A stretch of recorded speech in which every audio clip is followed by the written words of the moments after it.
সমূহ ছাত্ৰ ছাত্ৰীক আজিৰে পৰা আৰম্ভ হোৱা আমাৰ এই অনলাইন পাঠদানলৈ স্বাগতম জনাইছোঁ। আশা কৰোঁ তোমালোক সকলো ভালে কুশলে আছা। সম্প্ৰতি কৰোনা মহামাৰীৰ বাবে গোটেই বিশ্ব স্তব্ধ হৈ গৈছে। আমাৰ ৰাজ্য বা ৰাষ্ট্ৰখনো ইয়াৰ ব্যতিক্ৰম নহয়। যিমান দিন গৈ আছে সিমানেই কৰোনাৰ আতংক আমাৰ ৰাজ্যত বাঢ়ি গৈছে। এনে জটিল সন্ধিক্ষণত ছাত্ৰ ছাত্ৰীৰ শৈক্ষিক দিশটোৰ প্ৰতি লক্ষ্য ৰাখি ইতিমধ্যে স্কুল কলেজৰ অনলাইন যোগে পাঠদান চলি আছে। সেয়েহে NIOSৰ যিখিনি ছাত্ৰ ছাত্ৰী আছে সেই ছাত্ৰ ছাত্ৰীৰ শৈক্ষিক দিশটোৰ প্ৰতি লক্ষ্য ৰাখি আজমল ফাউণ্ডেশ্যনৰ এই ষ্টাডি চেণ্টাৰৰ কোঅৰ্ডিনেটৰ আমাৰ শ্ৰদ্ধাৰ ৰফিক ছাৰে আজিৰ পৰা অনলাইন পাঠদানৰ ব্যৱস্থা কৰিছে। এই সুযোগত মই তেখেতক আন্তৰিক ধন্যবাদ জ্ঞাপন কৰিছোঁ। লগতে সমূহ ছাত্ৰ ছাত্ৰীক আহ্বান জনাইছোঁ, তোমালোকে এই অনলাইন পাঠদানক গুৰুত্ব সহকাৰে ল'বা। কাৰণ যদিহে ইয়াক তোমালোকে গাফিলতি কৰা তেনেহ'লে ক্ষতিগ্ৰস্ত তোমালোক নিজেই হ'বা। স্কুল কলেজ কেতিয়া খোলে বা কেতিয়া আকৌ সেই স্বাভাৱিক অৱস্থা ঘূৰি আহে তাৰ কোনো নিশ্চয়তা নাই। সেয়েহে এই অনলাইন যোগে যিখিনি পাঠদান কৰা হ'ব, যিকেইটা ছাবজেক্টৰ প্ৰতিটো ছাবজেক্টৰ অনলাইন পাঠদানক তোমালোকে গুৰুত্ব সহকাৰে লৈ অধ্যয়নত ব্ৰতী হ'বা। আৰু এই যিটো শুভ কাম অৰ্থাৎ তোমালোকৰ স্বাৰ্থৰ প্ৰতি লক্ষ্য ৰাখি আজমল ফাউণ্ডেশ্যনৰ এই ষ্টাডি চেণ্টাৰে যি অনলাইন পাঠদানৰ ব্যৱস্থা আৰম্ভ কৰিছে তাৰ প্ৰতি তোমালোকৰ ইতিবাচক সঁহাৰিৰ প্ৰয়োজন আছে। তোমালোকে ইতিবাচক সঁহাৰি যদি দিয়া তেতিয়াহ'লে লাভৱান তোমালোক নিজেই হ'বা। আৰু যদি ইয়াক নেগলেক্ট কৰা, ইয়াক যদি গুৰুত্ব নিদিয়া তেনেহ'লে ক্ষতিগ্ৰস্ত তোমালোক নিজেই হ'বা। হয়তো এনেকুৱাও হ'ব পাৰে এই অনলাইন যোগে যিখিনি পাঠদান চলি আছে এই অনলাইন পাঠদানৰ ওপৰত ভিত্তি কৰিয়েই তোমালোকৰ ফাইনেল পৰীক্ষা অনুষ্ঠিত হ'ব পাৰে। সেয়েহে পুনৰবাৰ মই দোহাৰিছোঁ, প্ৰতিজন ছাত্ৰ ছাত্ৰীয়ে অনলাইন পাঠদানক আন্তৰিকতাৰে সৈতে লৈ অধ্যয়নত লাগি যোৱা। মৰমৰ ছাত্ৰ ছাত্ৰী, মই তোমালোকক অসমীয়া বিষয়টো পাঠদান কৰিম। আমাৰ যিটো NIOSৰ অসমীয়া বিষয় আছে তাত দুটা কিতাপ, পাৰ্ট 1 আৰু পাৰ্ট 2, যাৰ বাবে ইয়াৰ চিলেবাছটো অসমীয়া বিষয়ৰ চিলেবাছটো বহুত ডাঙৰ। তোমালোকে এতিয়াৰ পৰা যদি মনোযোগেৰে লিখা পঢ়া নকৰা তেনেহ'লে এই গোটেই চিলেবাছটো কমপ্লিট কৰা তোমালোকৰ বাবে কষ্টকৰ হৈ পৰিব। আজি মই আমাৰ অসমীয়া বিষয়ৰ পাৰ্ট 1ৰ অৰ্থাৎ প্ৰথম খণ্ডৰ অন্তৰ্গত কবি নলিনীবালা দেৱীৰ জনমভূমি কবিতাটো তোমালোকৰ সৈতে আলোচনা কৰিম। মই যিখিনি বিশ্লেষণ কৰিম জনমভূমি কবিতাটোৰ বা মূল যিখিনি কথা ক'ম এই কথাখিনি তোমালোকে মনোযোগেৰে শুনিবা। তেতিয়াহ'লে ইয়াৰ পৰা যেনেকুৱাই প্ৰশ্ন নিদিয়ক কিয় তোমালোকে তাৰ উত্তৰটো লিখিব পাৰিবা আৰু জনমভূমি কবিতাৰ মূল বিষয়বস্তু বুজি পোৱাত তোমালোকৰ সুবিধা হ'ব। এজন সুনাগৰিক, দেশৰ এগৰাকী সুনাগৰিকে তেওঁ নিজৰ জন্মধাত্ৰী মাক অৰ্থাৎ যিগৰাকী মায়ে জন্ম দিছে সেই মাকৰ প্ৰতি তেওঁৰ অন্তৰত যেনেকুৱা শ্ৰদ্ধা ভক্তি থাকে ঠিক একেই শ্ৰদ্ধা ভক্তি থাকে তেওঁ যিখন ঠাইত জন্মগ্ৰহণ কৰিছে অৰ্থাৎ যিটো ৰাষ্ট্ৰত জন্মগ্ৰহণ কৰিছে সেই জন্মভূমিৰ প্ৰতিও এগৰাকী সুনাগৰিকৰ সিমানেই কৰ্তব্য আৰু দায়িত্বত থাকে। সেয়েহে যিসকল স্বদেশপ্ৰেমী আছে অৰ্থাৎ নিজৰ জন্মভূমিক ভাল পায় তেওঁলোকে নিজৰ জন্ম ঠাইটোক নিজৰ মাতৃৰ দৰে জ্ঞান কৰে। আমাৰ এই জনমভূমি কবিতাটোত কবি নলিনীবালা দেৱীৰ অন্তৰৰ স্বদেশ প্ৰেম খুব ধুনীয়াকৈ ফুটি উঠিছে। তেওঁ এই জন্মভূমিত অৰ্থাৎ ইয়াত জন্মগ্ৰহণ কৰাৰ বাবে নিজকে গৌৰৱ অনুভৱ কৰিছে। বহু এনেকুৱা মানুহ আছে তেওঁলোকে যিখন ঠাইত জন্মগ্ৰহণ কৰে সেই ঠাইটো যদি পিছপৰা হয় তেনেহ'লে তেওঁ মনত এক দুখ থাকে যে মই জন্মগ্ৰহণ কৰা ঠাইখন বা গাঁওখন পিছপৰা। মই যদি উন্নত গাঁৱত থকাহেঁতেন তেতিয়াহ'লে মই হয়তো জীৱনত আৰু বহুত উন্নতি কৰিব পাৰিলোহেঁতেন। তেনেকুৱা এক ধাৰণা বহু মানুহৰ অন্তৰত থাকে, কিন্তু সেইটো ভুল। তুমি যিখন ঠাইত জন্মগ্ৰহণ কৰিছা সেইটো গাঁও হওক বা চহৰেই হওক, তোমাৰ দৃষ্টিত সেইটো স্বৰ্গৰ সমতুল্য হ'ব লাগে। আৰু স্বৰ্গৰ সমতুল্য বুলি তুমি তেতিয়াহে নিজৰ জন্মভূমিক ভাবিব পাৰিবা যেতিয়া তোমাৰ অন্তৰত স্বদেশ প্ৰেম থাকিব। আমাৰ জনমভূমি যিটো কবিতা আছে তাত কবিয়ে কি কৈছে, মেলিলো প্ৰথম চকু তোমাৰ কোলাতে আই, জনমৰ আদিম পুৱাত, মুদিম আকৌ চকু তোমাৰ কোলাতে শুই জীৱনৰ শেষ সন্ধিয়াত। কবিয়ে কৈছে যে এই জীৱনৰ প্ৰথম চকু মেলিছিলোঁ তোমাৰ কোলাতে, অৰ্থাৎ এই জন্মভূমিৰ কোলাতে মই মোৰ প্ৰথম চকু মেলিছিলোঁ। আকৌ কবি আশাবাদী যে তেওঁ এই জন্মভূমিৰ কোলাতেই জীৱনৰ শেষ নিশ্বাস যাতে ত্যাগ কৰে, অৰ্থাৎ যিখন ঠাইত তেওঁ জন্মগ্ৰহণ কৰিছে সেই জন্মভূমিতে যাতে তেওঁৰ শেষ নিশ্বাস ত্যাগ কৰিব পাৰে, অৰ্থাৎ মৃত্যুবৰণ কৰিব পাৰে, তেওঁ সেইটো কামনা কৰিছে। ইয়াৰ পিছত কবিয়ে অনুভৱ কৰিছে যে মৃত্যুৰ পিছত তেওঁ আকৌ নিজৰ এই জন্মভূমিত আহিব বিচাৰিছে।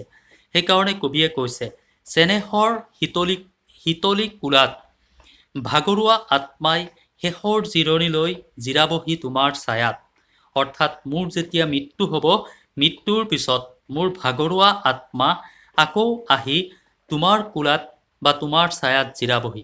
ইয়াত তোমাৰ বুলি পেলাই কবিয়ে জন্মভূমিক কৈছে, অৰ্থাৎ কবিৰ মৃত্যুৰ পিছত তেওঁ বিচাৰিছে তেওঁৰ আত্মা পুনৰবাৰ এই জন্মভূমিৰ আহি পেলাই জন্মভূমি আইৰ কোলাত বা ছায়াত জিৰণি ল'ব বিচাৰিছে। কবিয়ে অনুভৱ কৰিছে তেওঁ পক্ষী হৈ পেলাই, অৰ্থাৎ চৰাই হৈ আকাশৰ বুকুত উৰি ফুৰিব, অৰ্থাৎ তেওঁ চৰাই হৈ নিজৰ জন্মভূমিৰ আকাশত উৰিব বিচাৰিছে। কাৰণ হৈছে কবিয়ে বিচাৰিছে পুৱতিৰ লগে লগে জগাম তোমাক নিতে বনৰীয়া সুৱদী গীতত, চৰাইৰ কলৰৱত, অৰ্থাৎ চৰায়ে ৰাতিপুৱা উঠি যি কলৰৱ কৰে সেই কলৰৱত বা চিঞৰত পৃথিৱীয়ে সাৰ পায়। সেয়ে কবিয়ে কল্পনা কৰিছে মৃত্যুৰ পিছত মই পক্ষী হৈ মোৰ জন্মভূমিত আহিম, আৰু এই জন্মভূমিত আহি মই ৰাতিপুৱাই মোৰ জন্মভূমি আইক টোপনিৰ পৰা জগাম। ইয়াৰ পিছত কবিয়ে তৰা হ'ব বিচাৰিছে, অৰ্থাৎ মৃত্যুৰ পিছত তেওঁ যেনেকৈ পক্ষী হৈ পুনৰ জন্মভূমিত আহিব বিচাৰে, ঠিক একেদৰে তেওঁ তৰা হৈ আকাশৰ পৰা নিজৰ জন্মভূমিৰ সৌন্দৰ্য উপভোগ কৰিব বিচাৰে।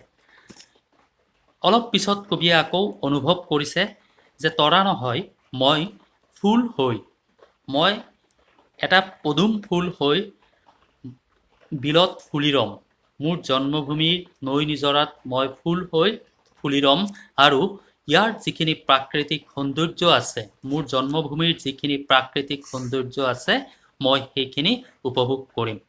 ঠিক একেদৰে কবিয়ে মৃত্যুৰ পিছত নদী হৈ নিজৰ জন্মভূমিত আহিব বিচাৰিছে, যাৰ বাবে কবিয়ে কৈছে নদী হৈ পখালিম দুখনি চৰণ নিতে, মাটি হৈ মিলিম বুকুত, সোণোৱালী মেঘ হৈ ৰঙা হাঁহি বিৰিঙাম, হেতা পৰা দুখনি ওঠত, নদী হৈ পখালিম দুখনি চৰণ নিতে। ইয়াত কবিয়ে দুখনি চৰণ বুলি তেওঁ নিজৰ জন্মভূমিৰ দুখন চৰণৰ কথা কৈছে। সেইটো কবিৰ অনুভৱ। কবিয়ে বিচাৰিছে তেওঁ নদী হৈ নিজৰ জন্মভূমিৰ চৰণ ধুৱাই দিব। ঠিক একেদৰে মাটি হৈ তেওঁ এই জন্মভূমিৰ মাটিৰ লগত পুনৰ মিলি যাব বিচাৰিছে।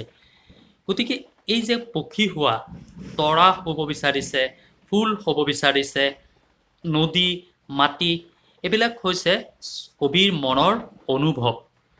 তেওঁৰ অন্তৰত যে নিজৰ জন্মভূমিৰ প্ৰতি যিটো ভালপোৱা আছে, এই ভালপোৱাটো দেখুৱাবৰ বাবে তেওঁ নিজৰ জন্মভূমিৰ এই প্ৰকৃতি জগতৰ লগত বা নিজৰ জন্মভূমিৰ লগত নিজকে বিলীন কৰিব বিচাৰিছে। নিজকে বিলীন কৰি দিব বিচাৰিছে এই জন্মভূমিৰ প্ৰকৃতি জগতখনৰ লগত। ইয়াৰ পিছত কবিয়ে কৈছে কি, তোমাৰ এই ধূলি বালি, তোমাৰ আকাশ বায়ু, আই মোৰ সৰগত বাস, তুমি মোৰ মৰতৰ পুণ্য মুকতিৰ ভূমি, তুমি মোৰ তীৰ্থৰ প্ৰবাহ। কবিয়ে কৈছে যে তোমাৰ এই ধূলি বালি, তোমাৰ আকাশ বায়ু, আই মোৰ সৰগত বাস, তোমাৰ এই ধূলি বালি বা এই আকাশ বায়ু, এই সকলোবিলাক মোৰ দৃষ্টিত সৰগ, অৰ্থাৎ এই গোটেইখিনি মই স্বৰ্গত যেন আছোঁ তেনেকুৱা অনুভৱ হয়।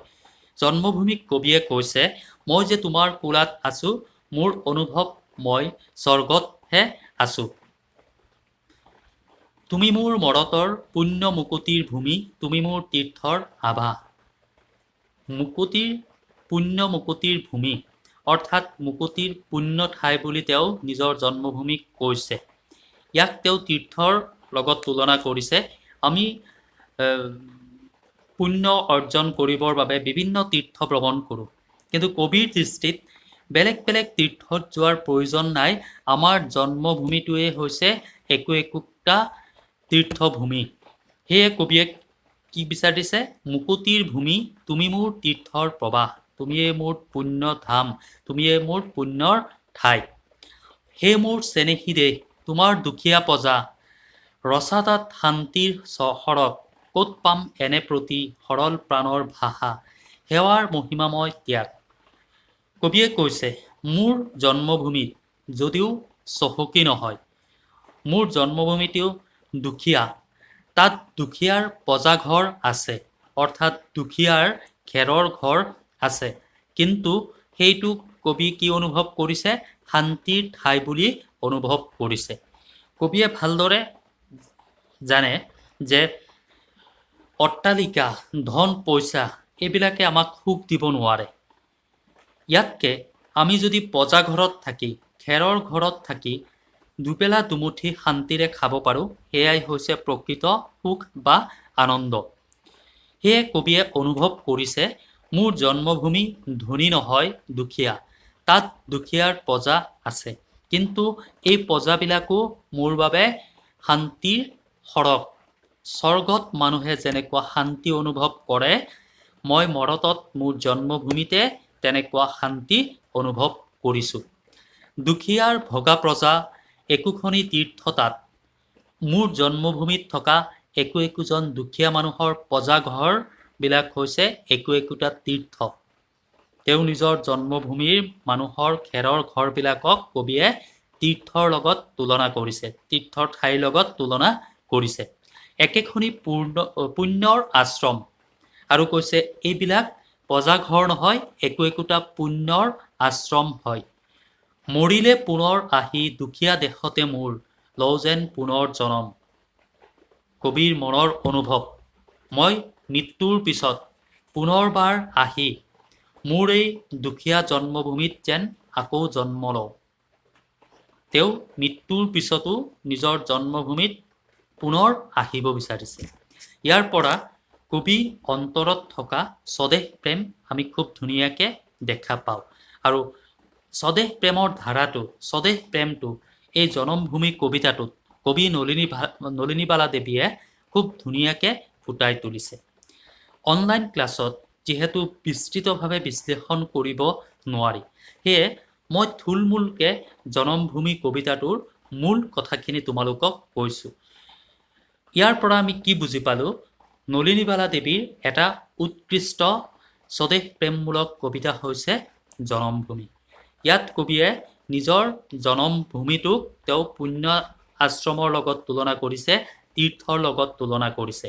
সেয়ে কবিয়ে যিটো ঠাইত জন্মগ্ৰহণ কৰিছে, তেওঁ সেইটো ঠাইতে পুনৰ মৃত্যুবৰণ কৰিব বিচাৰিছে, অৰ্থাৎ জন্মভূমি আইৰ শীতল কোলাত মৃত্যুবৰণ কৰিব বিচাৰিছে।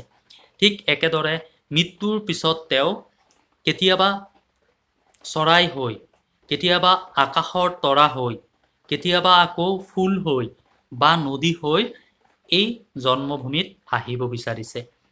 কবিয়ে অনুভৱ কৰিছে, তেওঁৰ এই দুখীয়া দেশ, এই জন্মভূমিটো যদিও দুখীয়া, তাত যদিও অট্টালিকা নাই, দুখীয়াৰ খেৰৰ প্ৰজা আছে, কিন্তু কবিৰ দৃষ্টিত সেই খেৰৰ প্ৰজাবিলাক হৈছে একোটা তীৰ্থ ঠাই, একোটা পুণ্য আশ্ৰম। সেয়ে কবিয়ে ভগৱানক প্ৰাৰ্থনা জনাইছে যে মৃত্যুৰ পিছত মৰিলে পুনৰ আহি দুখীয়া দেশতে মোৰ ল যেন পুনৰ জনম। মৃত্যুৰ পিছত যদি মোক আকৌ জন্ম দিয়া, আকৌ যদি এই পৃথিৱীত পঠিওৱা, তেনেহ'লে মোৰ এই জন্মভূমিত তুমি পঠিয়াবা। তেওঁ নিজৰ জন্মভূমিক বাৰে বাৰে আহিব বিচাৰিছে। এয়াই আছিল আমাৰ নলিনীবালা দেৱীৰ স্বদেশ প্ৰেম কবিতাটো। মই সংক্ষেপে তোমালোকক মূল কথাখিনি কৈছোঁ। তোমালোকে মোৰ এই ভিডিঅ'টো মনোযোগেৰে শুনিবা, তেনেহ'লে এই জনমভূমি যিটো কবিতা মই তোমালোকক বুজালোঁ, এই কবিতাটোৰ বিষয়বস্তুটো বুজি পোৱাত তোমালোকৰ সুবিধা হ'ব। পৰৱৰ্তী ক্লাছত এই পাঠটোৰ যিখিনি শ্বৰ্ট কুৱেশ্যন হয়, মই সেই শ্বৰ্ট কুৱেশ্যনখিনি তোমালোকক দিবলৈ চেষ্টা কৰিম। মাথো ছাত্ৰ ছাত্ৰীৰ প্ৰতি মোৰ আহ্বান, তোমালোকে ইয়াক গুৰুত্ব দিবা, ই-লাৰ্ণিং ক্লাছটোত গুৰুত্ব দিবা। কাৰণ সাম্প্ৰতিক যিটো পৰিস্থিতি, আমাৰ দেশ বা আমাৰ গোটেই বিশ্ব যিটো পৰিস্থিতিৰ মুখামুখি হৈছোঁ, এনেকুৱা অভিজ্ঞতা আমাৰ জীৱনত আগত হোৱা নাছিল। এয়া এক নতুন অভিজ্ঞতা। যোৱা প্ৰায় 6টা মাহ ধৰি গোটেই বিশ্ব স্তব্ধ হৈ গৈছে। অৰ্থনৈতিক দিশটো একেবাৰে ক্ষতিগ্ৰস্ত হৈছে। আমি মানুহবোৰ সকলো নিজৰ ঘৰত বন্দী হৈ আছোঁ। গতিকে ইয়াৰ পৰা আমি কেনেকৈ বা কেতিয়া পৰিত্ৰাণ পাওঁ তাক সঠিককৈ ক'ব নোৱাৰোঁ। সেয়েহে ছাত্ৰ ছাত্ৰী ঘৰত এনেই শুই বহি সময় নষ্ট কৰাৰ পৰিৱৰ্তে অনলাইন যোগে যিখিনি পাঠদান চলি আছে বা যিখিনি পাঠদান কৰিব আমাৰ ছাৰ বাইদেউসকলে, তোমালোকে এই অনলাইন পাঠদানক গুৰুত্ব দি তোমালোকৰ যিখিনি পাঠ আছে সেই পাঠখিনি আগবঢ়াই লৈ যোৱা। তেতিয়াহ'লে তোমালোকৰ চিলেবাছটো নিৰ্দিষ্ট সময়ত কমপ্লিট হ'ব।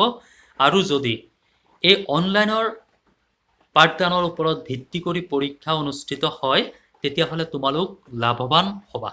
তাৰ বাবে প্ৰয়োজন হ'ব তোমালোকে ই-লাৰ্ণিঙত এই অনলাইন পাঠদানক গুৰুত্ব সহকাৰে লোৱাটো। আজি মই আৰু বেছি দীঘলীয়া নকৰোঁ, মোৰ ক্লাছটো ইয়াতে সামৰিছোঁ। আশা কৰিছোঁ মই যিখিনি কথা কৈছোঁ ছাত্ৰ ছাত্ৰীয়ে সেইখিনি ভালকৈ বুজি পাইছা। আৰু জনমভূমি যিটো কবিতা মই বিশ্লেষণ কৰিছোঁ, তাৰ সাৰাংশটো, তাৰ মূল ভাৱটো তোমালোকে নিশ্চয় বুজি পাইছা। যদি কিবা অসুবিধা হয় বা কিবা বুজি নোপোৱা, আমাৰ যিটো হোৱাটছএপ গ্ৰুপ আছে, সেই গ্ৰুপটোৰ জৰিয়তে তোমালোকে মোক প্ৰশ্ন কৰিব পাৰা বা মোৰ ব্যক্তিগত যিটো যোগাযোগ নম্বৰ আছে বা মোবাইল নম্বৰ আছে, মোৰ লগত তোমালোকে ব্যক্তিগতভাৱেও যোগাযোগ কৰিব পাৰা। মুঠৰ ওপৰত আমি বিচাৰোঁ তোমালোকৰ শৈক্ষিক দিশটো যাতে ক্ষতি নহয়, তোমালোকৰ শৈক্ষিক দিশটো যাতে এই লকডাউনৰ বাবে ক্ষতিগ্ৰস্ত নহয়, সেইটো আমি বিচাৰোঁ। তোমালোকে এটা ভাল নম্বৰ পোৱা, সেইটো আজমল ফাউণ্ডেশ্যনৰ এই ষ্টাডি চেণ্টাৰৰ প্ৰতিজন ছাৰ বাইদেৱে কামনা কৰে। আৰু তোমালোকে কৰিব পাৰিবা, এটা ভাল ফলাফল তোমালোকে প্ৰদৰ্শন কৰিব পাৰিবা। তাৰ বাবে মাথো প্ৰয়োজন হ'ব তোমালোকৰ কিছু কষ্ট আৰু ত্যাগৰ। সেই কষ্ট আৰু ত্যাগ যদি কৰিব পাৰা, নিশ্চয় তোমালোকে পৰীক্ষাত ভাল ফলাফল প্ৰদৰ্শন কৰিব পাৰিবা। আজিলৈ মই ইয়াতে তোমালোকৰ পৰা বিদায় লৈছোঁ। পৰৱৰ্তী ক্লাছত পুনৰ মই তোমালোকৰ আগত হাজিৰ হ'ম। কিবা নুবুজিলে এই গ্ৰুপটোৰ জৰিয়তে তোমালোকে মোক প্ৰশ্ন কৰিব পাৰা, নহ'লে মোৰ মোবাইলত মোৰ লগত যোগাযোগ কৰিবা। আজিলৈ ইয়াতে মই বিদায় লৈছোঁ। ধন্যবাদ।